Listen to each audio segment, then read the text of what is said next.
Hey, hey, hola, hola, bien, hola para todos, chicos de 95, profe Heiber, que nos habla. Bien, quiero hacer este pequeño video tutorial para poder terminar lo que quedó pendiente de nuestra actividad de nuestro taller, de la actividad pendiente, actividades pendientes, que fue la actividad número 4, la actividad número 5, en la cual se centró sobre todo en lo que corresponde a la temática del saber. ¿Qué es el saber? Las características del saber y además de cómo ese saber se convierte en un conocimiento. En ese ejercicio del saber está lo que es el saber filosófico. Entonces, ¿qué es el saber en general? A grosso modo, las posibles características y el saber pues propio, ese saber todo en torno al saber filosófico que lleva a generar o a construir un conocimiento en el individuo, en el ser, que se pretende o que procura buscar algo que está inquieto por algo. Para lo cual en esta actividad 4 y 5 pues nos centramos en ese eje temático y pues ahí estaba la actividad correspondiente, pero pues dada esta explicación voy a ir después indicaré qué será lo que vamos a realizar. ¿Listo? Me basaré o tendré en cuenta algunas ayudas que están propias de la internet, ¿cierto? Que no son mías ni nada por el estilo, sino que están ahí, ustedes mismos lo pueden consultar. Lo que voy a hacer es explicar un poco más de lo que está ahí, explicarlo con mis propias palabras, a ver si de pronto lo podemos comprender. Y primero hay que saber qué es saber. ¿Qué es el saber? Esa palabra, ese concepto, saber, ¿cierto? Como podemos ver en la definición que se nos muestra aquí la ABC, nos muestra que el saber es la palabra saber la usamos extendidamente en nuestro idioma para designar sabiduría, conocimiento que alguien dispone en una materia, tema o ciencia. O sea, el saber es todo aquello que yo tengo o que alguien busca para llegar a,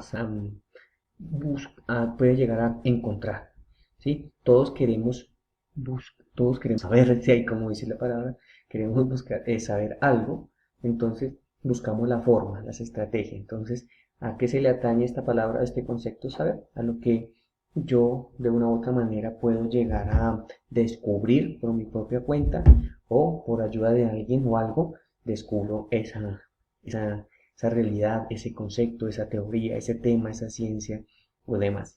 ¿Listo? Nos podría decir, y hay muchas definiciones de saber, pero una posible definición sería esa, algo de aquello que yo posiblemente puedo adquirir y tener, adquirirlo. El saber filosófico está enmarcado por un momento fuerte en el cual en la antigua Grecia todo conocimiento, todo ese saber, ¿cierto? Se originaba principalmente por las narraciones.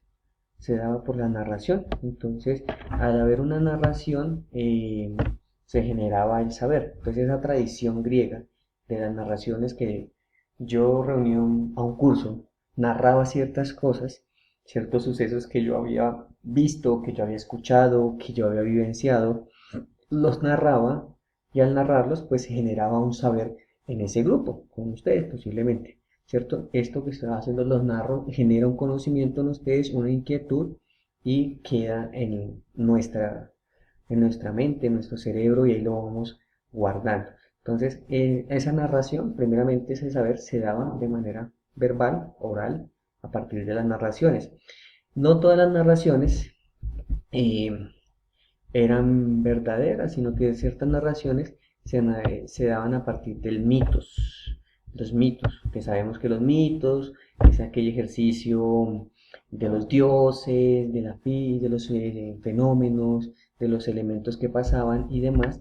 Entonces se narraba todo a partir de mitos. Se inventaban el mito del trueno, del terremoto, y se inventaban el mito para tratar de explicar ese fenómeno natural, ese fenómeno físico o eso que acontecía allí. También pues se daban los fenómenos o el hecho de los mitos, la narración mítica desde los dioses y demás. ¿Listo? Entonces tenemos las narraciones míticas que son las que de una u otra forma dan origen a todas las cosas, dan origen a todo lo existente en ese momento, los fenómenos de la naturaleza, los fenómenos del hombre, los fenómenos de las deidades, de los dioses del Olimpo, ¿cierto? Y las fuerzas que se pueden generar y demás en ese momento.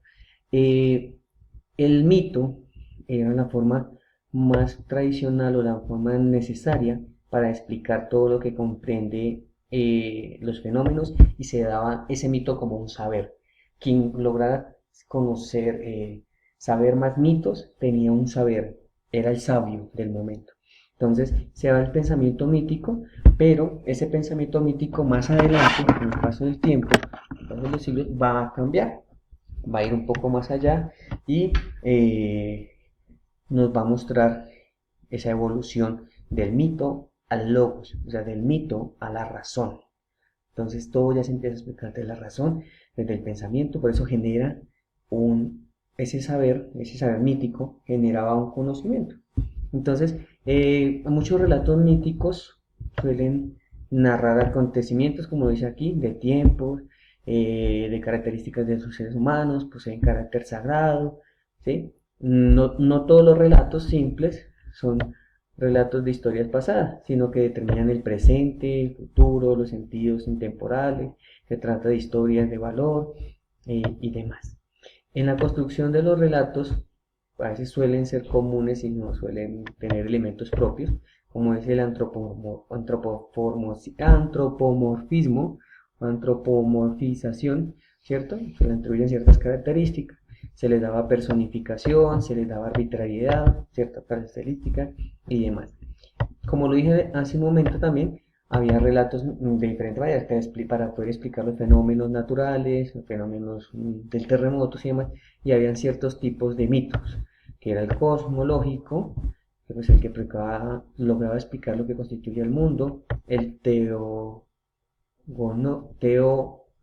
teogónicos, que son los relatos de los dioses, etiológico, que explica los elementos de este mundo, como si fueran fuerzas de seres que lo pueblan.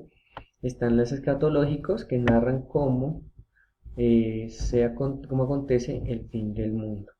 También pues presentan otras cosas y se empiezan a ir dando esa evolución del el saber mítico, que ya hoy en día, en nuestra actualidad, ya no es un saber mítico, sino es un saber racional. Y evoluciona, ¿no? El fetichismo, politeísmo y monoteísmo.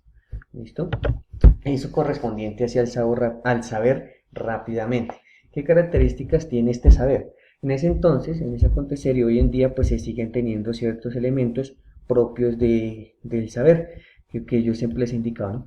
Que lo importante es que se haga un ejercicio de reflexión, ¿cierto? El saber necesita ser reflexivo, ¿sí? Es necesario que haya reflexión, porque cuando yo pienso, reflexiono sobre lo que acontece, sobre lo que quiero mirar, se puede generar más que el simple saber, porque usted está en ejercicio de reflexión, usted es capaz de preguntarse acerca de lo que pasa, acerca de sí mismo.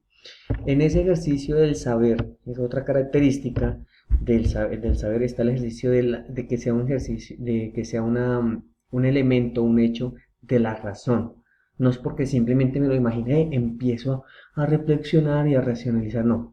Está en una imaginación, pues listo, está en la imaginación, pero si yo empiezo a reflexionar sobre el celular, empiezo ese ejercicio de reflexión, es algo racional que ayuda a esa fuente, a generar esa fuente del conocimiento a partir de soluciones y conceptos, ya sea de la ciencia o también sea algo empírico, que sea a partir de la experiencia.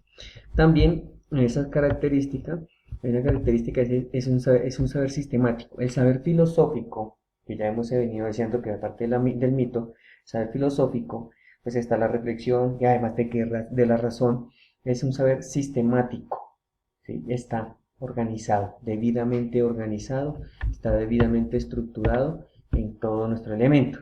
El sistemático es un sistema variable, con variables, ¿cierto? Que dan proposiciones, que están interrelacionadas, todo allí, y tiene relación de carácter totalizador, de querer abarcarlo todo.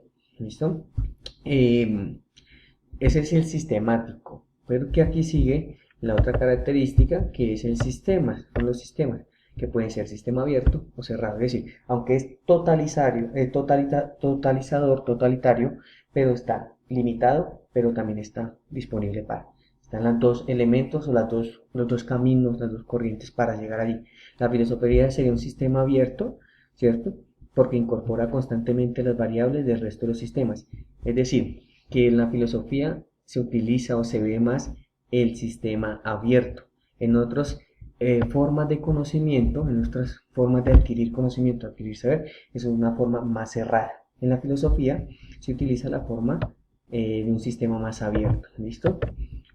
Otra característica es un saber radical porque se pregunta por la raíz y el fundamento del conocimiento. Es decir, en la filosofía, además de que es reflexivo, que es racional, que es sistemático, que es un sistema abierto, es un saber radical. ¿Por qué? Porque pregunta por la raíz.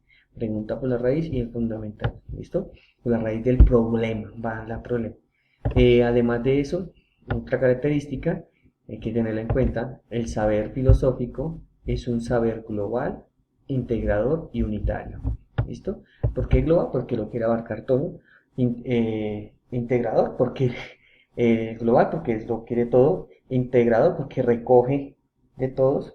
Y unitario pues lo hace uno, lo simplifica. ¿Listo? Y el último sería un saber crítico, ¿cierto? En dos aspectos que nos propone allí, como lo estamos mirando, en dos aspectos distintos que tenemos que entender en un conjunto, ¿listo? En un sentido está allí los dos aspectos que se propone de este saber, ¿listo? No quiero hablar más, no quiero que me den cuenta más. Entonces, con este ejercicio de lo que es el saber y a lo que realmente debe llevarnos el elemento, ¿cierto? Voy a dejar esto por acá para que de pronto lo podamos mirar y lo puedan buscar. Esto es un complemento. Aquí está, pues ya todo ese saber que nosotros logramos adquirir de una por la experiencia, por los conceptos, por lo que leemos, por lo que miramos, por lo que vivenciamos, se llega a convertir en un conocimiento porque ya es una acumulación, es algo acumulado de, aquí como lo dice, es un conjunto de saberes acumulados, reflexivos y contemplativos. ¿Listo? Todo ser humano, ustedes y yo, estamos en la capacidad de lograr un conocimiento más amplio, un saber más amplio y convertir ese saber en un conocimiento en la medida en que sea existencial, reflexivo y contemplativo. Listo, hijos, con esto quería cerrar, o con esto quiero cerrar lo que comprende la actividad número actividad 4 y 5 de nuestro taller de aprendizaje. ¿Sí? Con esto cierro, entonces, el saber en general, las diversas características. ¿Listo? En una próxima les escribiré o haré un video explicando qué es lo que quiero que hagamos, analizar y reforzar este primer periodo en nuestra clase, en nuestra asignatura de filosofía de grado 9. ¿Listo? No siendo más, no lo molesto más. Feliz día, pórtense bien, sean buenos, sean felices, éxitos y ánimo en este segundo periodo. Bendiciones.